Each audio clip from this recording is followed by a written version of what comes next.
Hi, I'm Leandra Forte, an SCA fencer here in Onsteora. I'm 24, but I have a number of chronic conditions that have affected me since childhood and now affect the way that I fence. These are a couple of drills or techniques that I have used in the past to build my strength in my shoulders, forearms, and wrists and elbows, just to help me get a better, smoother, stronger fight. I hope that they help.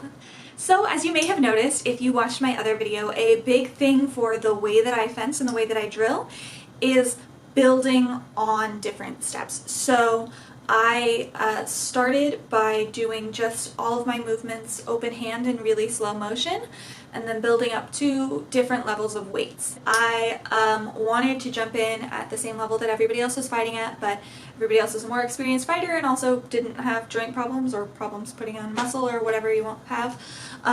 It didn't work well for me at all. I couldn't do like 25 straight arm point control pels in a row because my body just doesn't work that way.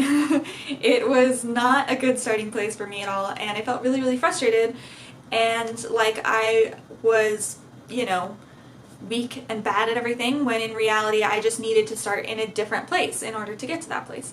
And nobody in my group actually started out drilling at as high of a level as they're drilling now because, they've all been working on it, and I needed to remember that.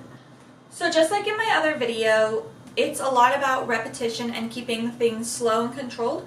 So if you can do this all in stance, that's awesome. If you can't, then that's fine. I would suggest you at least get into stance, know where your feet, your hips, and your shoulders would be in that position, and then stand back up, just leaving your hips and shoulders in the same angle because it will affect the way that you extend.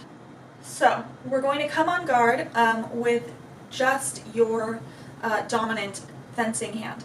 We're not going to worry about the offhand at this moment. So for me, I have my sword relatively far back. You start here or wherever you have your preferred guard, and then go through the extension and return and extend and return. I try to do this pretty slowly, making sure that my hand doesn't shake, either on the extension or on the return. Think about the way that the tendons and muscles in your forearms are moving and are connected to your elbows, and the way that the ones in your biceps are moving, flexing, and connecting to your shoulder. Is your shoulder popping or cracking at all? Just things like that. Try to be as aware as you can with your movements. Once you've done that a couple of times, you feel very aware of how it is with no weight. I would suggest moving up to something slightly heavier, but not your sword yet. This is, again, just what worked well for me, my personal preference. So this is what I'm using as my slightly heavier thing. It is a dowel rod, so very lightweight, but it's longer. This one I put a little cross on and made the grip a little bit fatter with duct tape. So go into your on guard stance with whatever your lighter thing is. It can be a stick from outside, it can be, your broom, it could be a dowel rod, whatever you have lying around. The reason that I recommend doing this with something long as opposed to just, like having a bag of coins or something in your hand is because the balance is completely different. If you're just holding a weight in your hand, then that puts only downward pressure in your hand, if that makes sense, as opposed to having weight also farther out. It sort of draws that more in the way that a rapier would. So I think that this exercise is really useful with something longer but really light. So you do the same thing again. Just extend and extend and extend. Make sure that your hand isn't shaking. Make sure that you can get your arm to the what I call safety straight point, where you are not like popping it out, but you are getting decent extension on it. Feel, okay, is my shoulder doing anything weird? How are the muscles around my scapula responding? Is my core staying engaged? all of this. You can move up through different weighted items all the way up to your sword or past it. I have these 3 that are all different weights. So a dowel rod, a Castile Youth 2 Ultralight that's about the same weight as an epee, and then my regular Castile Economy that I fight with. So if I was really trying to go through all the different weights, I would go open hand, dowel rod, Youth Ultralight, and then into my Castile Economy. The reason I frame these exercises as extension drills, not point control drills, are because I'm not hitting anything, right? I'm not aiming at a specific target. Because in reality, when I started, and even now when I do it with my full weight sword more than a couple of times, the tip of my sword will start to quake a little bit because you're doing it in super, super slow motion. But it really does help build up the strength of your biceps and your forearms, your wrists, all of your joints. So I definitely recommend it. But I don't do it as point control to start with.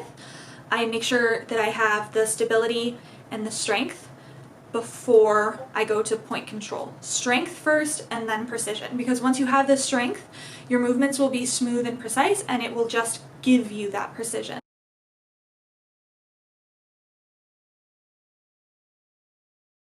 So once you've built up some strength and you want to start moving to more precision-based exercises, get your sword or your light sword alternative, whichever you prefer, and do some generally targeted point control. So just like maybe I would put a piece of paper here on the wall and I'm like, okay, I'm gonna hit that paper. But the paper is 8.5 by 11, so I have a little bit more leeway. So I'm just aiming for the paper. So when I sort of shake, or if I go offline a little bit, if I'm still hitting that whole square, it's good. Or like I want to hit this tree, and the tree's only like, you know, this wide or whatever, but that's about how wide a lot of my opponents are. I'm going to hit that tree. So aim for a more broad target.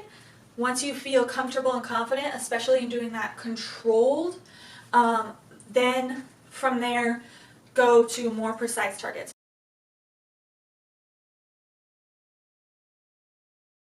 In my experience, it can be really frustrating to do these slow motion drills because the more times you do them, the more that you're going to shake, you're going to feel like you're not really getting there, but the more smoothly you can do them in slow motion, the more smoothly it's going to be when you do it at full speed. You have to be both very forgiving of yourself and also very demanding.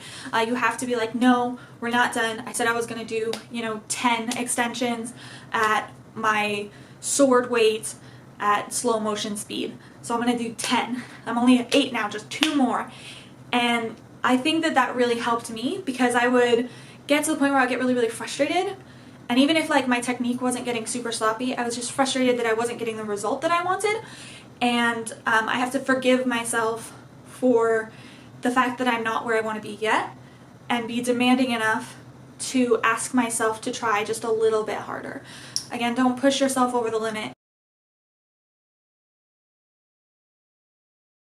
So when we're talking about extensions and all of these extension drills, it's important to acknowledge the different kinds or different levels of extensions. So your first one would be just like going past your regular guard, right? So if this is my stance and this is my guard, just extending here is technically an extension. I am getting my sword closer to that person. I am getting my guard farther away from me. That is an extension. If that's all that your arm can support, I would say consider a lighter sword and do more strengthening exercises. But that is also where I started, so I can't touch you too much. I couldn't extend pretty much past here was like my maximum extension. And so we all start at different places. Any extension you can get out of a sword is good, right? Like you want it to go closer to the other person. If you can only make it go 4 inches closer to the other person, that's 4 inches closer than it was. Build that extension. Build your ability. So let's say that let's say like a level 1 quote unquote extension might be just any extension, just like out to here. These small amounts that you can make. Then there's like your standard extension that most people have. Shoulder still down at an angle, but sword pointed at your opponent. A little bit of give in your arm. Full extension, bringing your shoulder out a little bit more. Long extension, expanding that shoulder out and giving your body a little bit of a lean here. And then after that you get like a full lunge and lean. I would say try drilling the different levels of extension, even if you can't do them necessarily in a fight. This goes back to the idea of potential versus active abilities. So just like with lunging we talked about in the other video, your extension, you might be able to have a longer potential extension than you do an active extension. I do a couple full lunges, full shoulder extensions, very open as long as I can. Even if I can't necessarily do it all the time yet in a fight.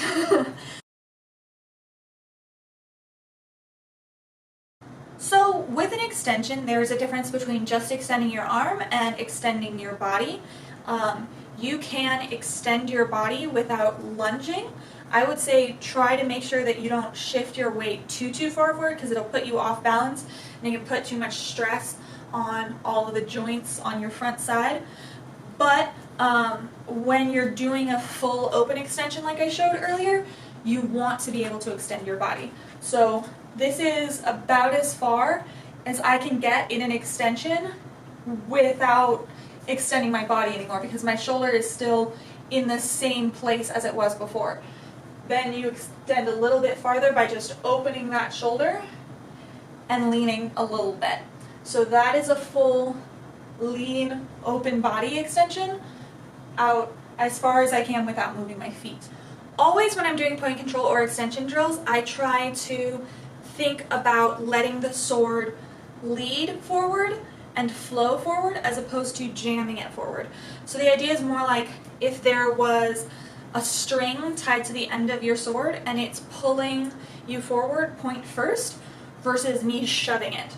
So if you make your extension by going forward, push, push, push, then you're not really letting the sword do all the work and you're telegraphing your movements to your opponent.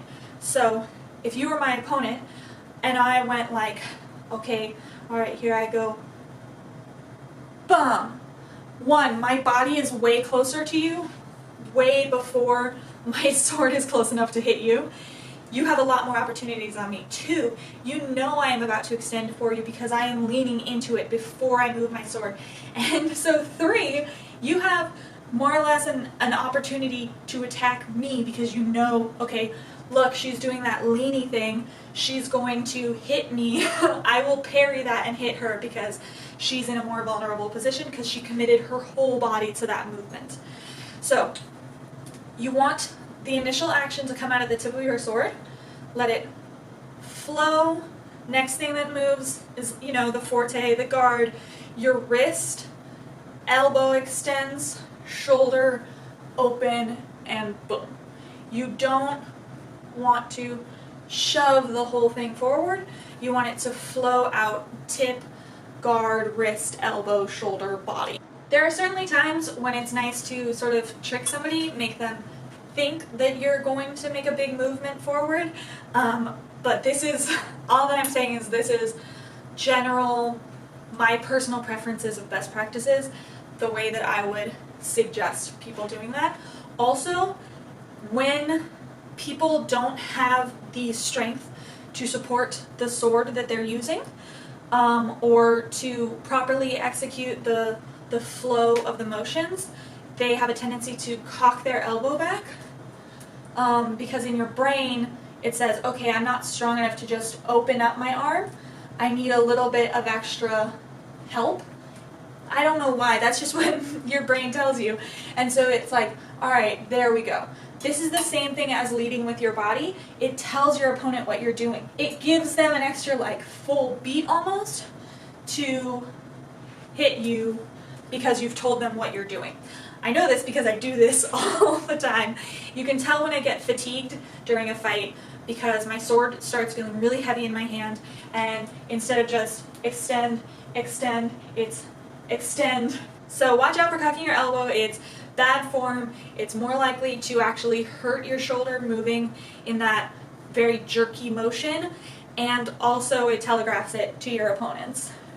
Please always remember that doing a small amount well is better than doing a large amount poorly. Because if you're doing a lot but you're doing it badly, you're not going to be able to do it as long and you're not going to be able to do it as smoothly. Focus on strength. Strength will give you precision. Precision will give you speed, and you will flourish from there, I'm sure. Alright, so that's all for this video. Let me know if there's anything you guys would like me to make a video on. Let me know if this helped at all. And please tell me about any drills or practices that you use that you think could be really helpful in this same vein. Hope you guys enjoyed. Bye!